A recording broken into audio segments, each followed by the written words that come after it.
So, with a reported 1 in 5 public sector workers saying they are considering leaving their job, the TUC say that the reasons from this survey that has been conducted is that they're tired, they're exasperated, and they believe undervalued, and the pay's not very good, and that they're voting with their feet. Well, they're not actually, because this is an intent, a possibility of 1 in 5, classic sort of, TUC stuff. Let's just ratchet in and find something to help us put in a new pay claim. And maybe you are one of those public sector workers and you think, yeah, good for them. But whether you're in health, social care, local councils, civil service or schools, first of all, I'd like to hear from you whether actually you are thinking of coming out of the public sector, you are going to move into the private sector, or you're going to leave work altogether. Because it's not just about pay, is it? I actually think feeling valued is one of the most important things to most of us. If it was just about pay, I'd ask you also to include what you earn in your pension schemes. Huge contributions being made. I mean, I once calculated, it's probably out of date now, that actually if a teacher was on something like 32, 33,000, it might have been more, might have been £35,000. Actually, the amount of tax they paid, the amount of income tax they paid, basically at that point was still just less than the amount they got from the government through the contributions that the government, we, the taxpayer, were making to pension schemes and tax relief on contributions. So, let's throw your pension in, maybe. It might not strike you as very important when you're 30, but believe me, when you get older, it's pretty important, particularly with the rubbish returns private sector pensions are getting.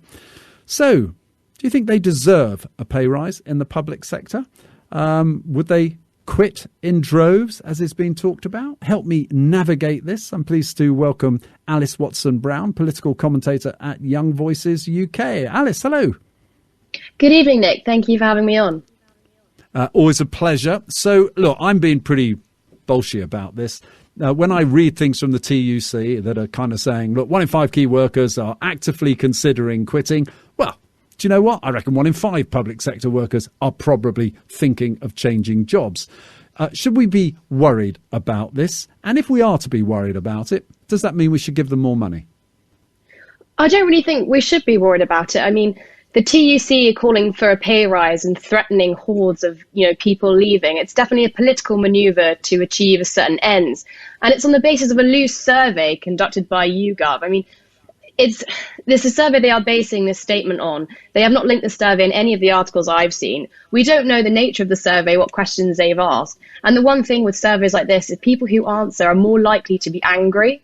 And there still doesn't give us any speculation about whether these people are actually going to leave. I guarantee these people are not going to leave their jobs, because where would they go, into the public sector or the private sector? And I think what you were saying about the pay rise, the NHS staff anyway, they were talking about the essential workers. They faced a 3% pay rise during lockdown, which faced huge opposition when workers in the private sector were being furloughed on only a certain percentage of their pay and not able to go into work. So I don't really understand why they, above all people, are being deified and deserve more money than the rest of us. It's interesting because in the private sector, certainly, we are seeing in many walks of life a ratcheting up of salaries. You see it from HGV drivers, some of them now getting a lot more money. In my old industry, the events and exhibitions industry, you're seeing some phenomenal rises. In Wales, I was talking to someone say you can get £20 an hour for cleaning hotel rooms. I mean, this is sort of pretty impressive pay rises because of the shortage of supply in labour. I mean, that possibly would draw people away from the public sector. But I wonder if they're really considering the upside of being in the public sector pension schemes, which are hugely generous. What do you think? You have a point there. I'm not an expert, I have to say, on the public sector pension schemes. But well, I can tell you on average, you're seeing about 14% whacked in on top of salary to go towards public pensions, which is huge. I mean, that you don't get it in cash. Obviously, it goes in. So it's pretty generous. Take my word for it. Yeah.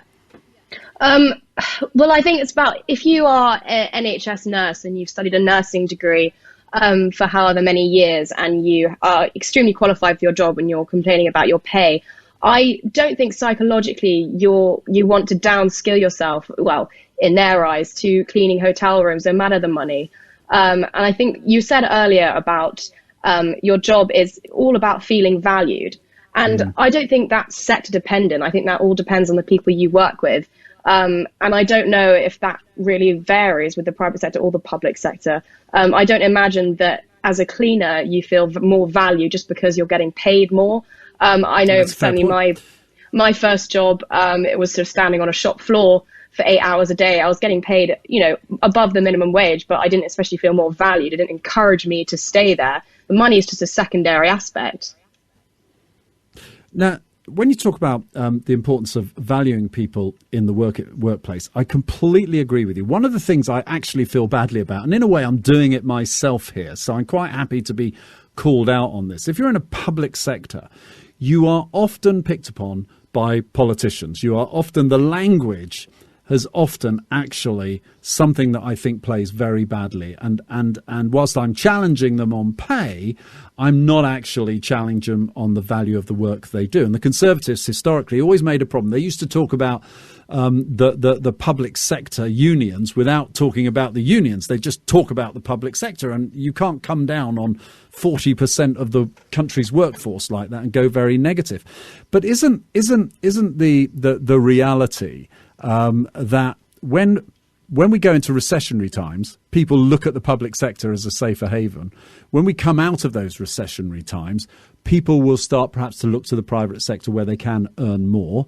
And aren't we seeing a little bit of that now? If you were in the public sector, for example, you'd probably be thinking, wow, there's lots of jobs out there. They're paying more money. Maybe this is the time to move. Isn't that really what's going on here? Yeah, you can see it in all parts of the public sector. I mean, teachers are more teachers now more than ever are leaving their professions after a year just teaching in schools. I think that's sort of a product of a huge waste of our training, isn't it? I mean, that's terrible. Why is that happening? Well, I think it's a product of long-term austerity and obviously the pandemic. It's sort of the furnace has been lit, I'd say, and highlighted upon since the pandemic. But that's also indirectly hit private sector workers too. And I think if the TUC get their demands and these pay rises are enacted, whether people leave the public sector or not, that means the government either has to borrow more or increase taxes, which constricts economic growth. It isn't good for anyone. The average worker will have to pay more, and it doesn't matter whether you're in the private or the public sector, you'll still be dissatisfied. I don't necessarily think that there's going to be a horde of people going into the private sector. I mean, when you're talking about recession, we thought at the end of the pandemic, would be huge unemployment, but actually, they don't have fun, especially in the NHS, they don't have enough people to recruit. And I think that's all about making the job more attractive to people. I mean, I have a brother working in the NHS, and I think this whole trend about NHS key workers wanting to leave, being dissatisfied, it tells us something that we have known for a very long time, that the NHS needs restructuring. That's not necessarily solved by throwing money at it. You have to make the job more attractive. I mean, one tiny thing that I hear about in hospitals is the food that they give staff on 12-hour shifts. How do you expect health workers to live off vending machine food and unhealthy snacks? It's nonsensical.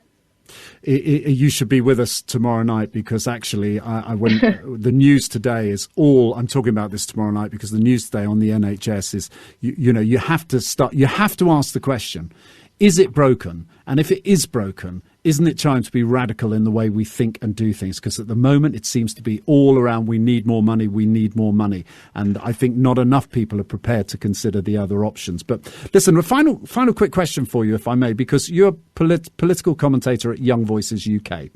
Yes. This government has whacked up our taxes, completely contrary to expectations, but the public seem to broadly accept why they have done it. I remember a Conservative Party that used to warn about grandchildren and generations paying off Gordon Brown's debts, the former Labour Prime Minister and Chancellor.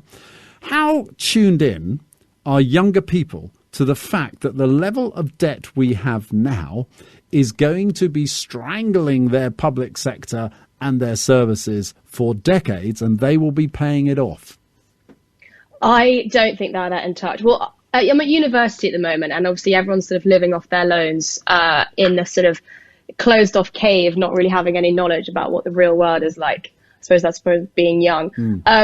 But there have been instances where the student loan the authority have been subtly changing the nature of how much money they give students. And one of my friends nearly had to leave university last term because they suddenly looked at tax returns from his parents from 4 years ago rather than however many years ago, before his parents had divorced. So that, massively changed how much money he was getting.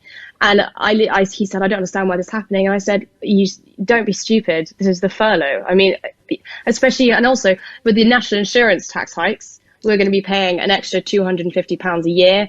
Gas levies, green homes. I don't think people do really understand the extent of damage and the extent of hard work that's going to be undertaken by us in the future, in our future, and for our children's future, to pay this off. Because we haven't been told, and it's been sort of stagnated and covered up by this COVID narrative that we've all been led to believe that this is all worth for the cause, when actually this could have been avoided if the government had looked at the data and examined their principles and not introduced more and more dredging lockdowns. Well said. Alys Watson Brown, political commentator at Young Voices UK. Thanks very much for joining us. And, it's a huge point.